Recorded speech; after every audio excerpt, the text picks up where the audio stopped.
Want to know why I'm not worried too much about what Cathie Wood does with Palantir, or even like that pissed off about that, the fact that she sold pretty much all of it, if not all of her shares from Palantir, and the fact that I actually think that the reasoning they gave for selling it is total bullshit. But let me get to that in a second. The reason I'm not worried is because I actually bought into Palantir much before Cathie, and when Cathie bought into it, I was actually like, oh my god, that's amazing. Like the lady that I actually followed in terms of Tesla, and in terms of like just the ARK funds, which I was invested in and still am invested in, she bought into Palantir, which was like a huge it was just an awesome moment for me. I was like, yeah man, I beat Cathie Wood or whatever. I felt like Alex from ticker symbol U, but anyway, okay, so the reason why I'm not that worried is because, guys, there is this thing that happens in every company, and this is happening in the government as well, and this has always happened in sort of any place that wants to buy software, right? Buy a SaaS product or whatever. What I'm trying to get at is there's internal competition, and this is what Cathie Wood was talking about, right? And the reason why I think it's bullshit, and I'm gonna just get right to the point here, and then I'll explain why. But the reason why I think it's bullshit is because a very large majority of the time, now I don't have the numbers, but I'll tell you why I know this.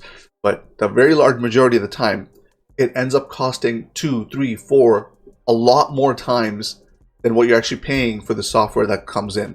Now, sometimes it's worth it because the software that comes in is kind of garbage, and you basically have to do a lot more integrations, hire a lot more people to actually keep it running, as well as pay the company things like professional services costs and all these other things to actually keep the thing alive. Okay, and on top of that, if the company is bad at rolling updates or doing some sort of like patching progress or whatever, depending on what your implementation is, then there's good reason for people wanting to do something in-house, or do something like go to another vendor or whatever. Now, a lot of times they do something in-house because some of the contracts that you sign, not always, but some of the times you're required to do like there's a lot of stuff that ties you to the company a little bit, right, so to speak. So it really depends on the kind of contract and the duration and things like that.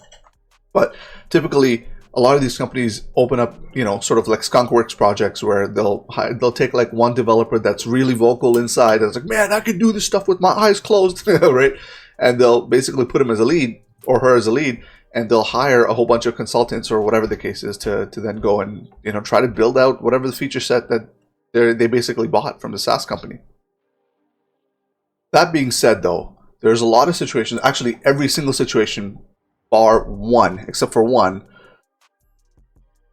the initiative has failed. Okay, the initiative is tanked. They paid us a ton of money, and hey, I mean, like us as consultants, for me specifically, I make people understand, and let me get to the point of this. Okay, the reason is mainly because when they dole out all these salaries and all the costs that they go out to do their in-house thing or something to compete with this SaaS product, unless the takeaway is better than what you're putting in, and it's always more expensive, I'm telling you.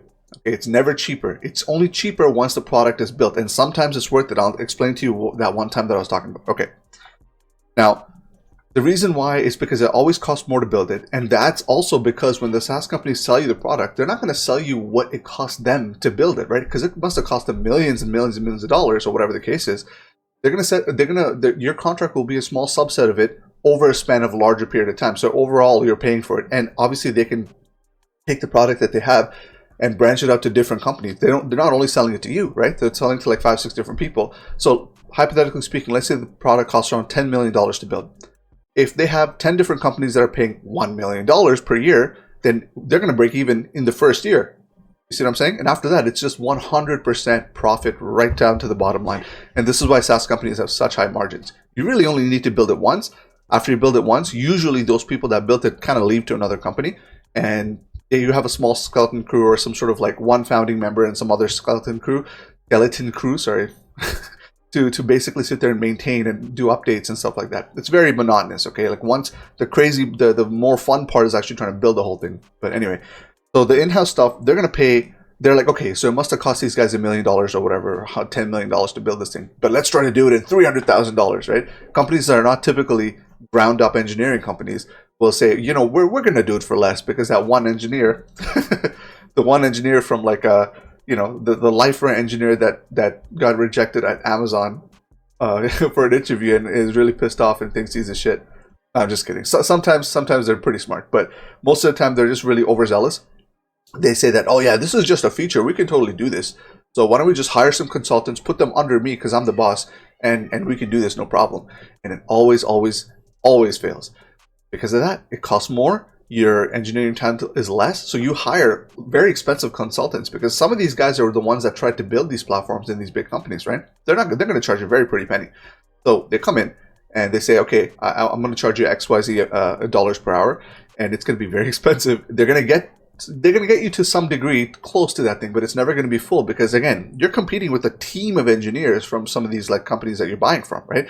So let's take Palantir, for example. You're competing with 20, 30, 40 engineers, probably more, of top A-grade talent. These guys are some of the most talented people you can find in Silicon Valley, I guess now in Denver. So, you're not going to hire 4 or 5 consultants who probably worked at Microsoft and sort of just had a pseudo, important role to help you fight these guys. It's not going to work. You're going to fail. You're going to come close, but it's not going to be enough, right? You're going to pay 3, 4, 5 times as much as you're probably paying for Palantir or whatever software you're buying to actually accomplish maybe 30, 40% of it. That too with bugs. So that's one reason why it always fails. Now, in the time that it did work, it worked in a way, okay? It did fail in the sense that it was very expensive to build, and this was actually a product that I helped build that kind of circumvented a lot of things that Salesforce did, okay? And the reason for that is being Salesforce, a contract that these guys had was a little bit older, and for some reason it was very, very expensive, and it was drawing down a lot of, basically just expenses for them, okay? But what we built was sort of an internal system this was a company that was doing a lot of acquisitions, so a lot of new teams would be coming on board with their software. So in a way, we built an entire infrastructure for them to actually sit there and help onboarding, help connecting the databases together, do things like microservices, modernizing their infrastructure. The problem with that was the actual things that replaced Salesforce were not featureful. It was a little bit okay. Like there was a CMS that I helped build, a content management system, and it was okay. It helped the sales teams actually onboard their leads and all this other stuff. But the problem was it didn't help do all the features, of course, right? It was basically me and 4 other guys. We're not going to compete against the engineers at Salesforce, which is like teams and teams and teams full of good talent, right? So we had to be realistic. I was very clear with them as to what I could deliver and things like that. And the takeaway from that was that instead of just using Salesforce for one line of business, they were able to use this product for the entire business. You know what I mean? So in that case, it was worth it. So usually in this kind of endeavor, it takes a turn where you're not you end up looking at the company that you bought software from and you say, okay, this doesn't work, but what we're taking away is something different, and we actually like this stuff, and we can sort of supplant some of the stuff that we're already using from XYZ company, SaaS company, or we can completely get rid of it because the value that we got from this internal sort of project that we're working on, or Skunkworks, actually does a good job for us, and we're good with it. So that's where the business decision comes after that. Now, Cathie would. I really think that this is bullshit because of this one reason. Like I just explained it to you. But the government obviously has a little more reach than some companies, of course. And they have their work. And I think the one thing that Cathie might have looked at was probably Project Raven. And Project Raven is this thing that, so by the way, guys, if you don't know Palantir does help ICE. It's a different wing of ICE or whatever. But don't give me that shit because this exact project that I'm talking about has Amazon, Microsoft, like Google, I think IBM, not Google, IBM and a bunch of other guys helping in the same project. So don't give me that shit. Don't be like, oh, they're helping ICE. Literally everyone you think, everything that you think is bad about Palantir, every other tech company is doing. Okay, so don't come at me with this, moral bullshit. Okay, anyway, so Palantir has been helping ICE with this thing called FALCON. Okay, it's been, I think, since 2013 or something like that, and they were able to get, I think, what does it say? Let me pull it up right here. Hold on. Check it out. Okay. Yay. Okay. Palantir has generated up to $111 million in sales. And by the way, guys, I'll put all these links in the description below, so feel free to check it out. From 2013 with ICE. Okay. And ICE has been paying contracts. Okay, so this contractor situation is actually here. They're not here. I'll put all these articles and things right here. So Directive Solutions LLC providing the data analytics platform. Now, we don't know what this platform is, but it is something that's built in, and I'll explain what the pitfalls of this right here. This KCI Acuity will provide the UI UX, which is basically the design of the user interface, so the screen that you see, right? So the thing that you see that you click and all that stuff. which connects to the backend and all the features in the backend. And then Booz Allen Hamilton Holding, guys. Sorry, my dogs are fighting. Booz Allen Hamilton Holding Corp, which is providing the DevSecOps. Yeah, boy, that's my shit, man. That's. Sorry, I just get excited. It's a buzzword, but I get excited. That's what I do. But yeah, so they provide the DevSecOps support and basically help building that side of the platform. Okay, so getting back to this. Okay, so the point I'm trying to make is this is a very, very classic, it's costing them $300 million, right? They started this in 2018. It's going to cost them more money to actually build this out even more.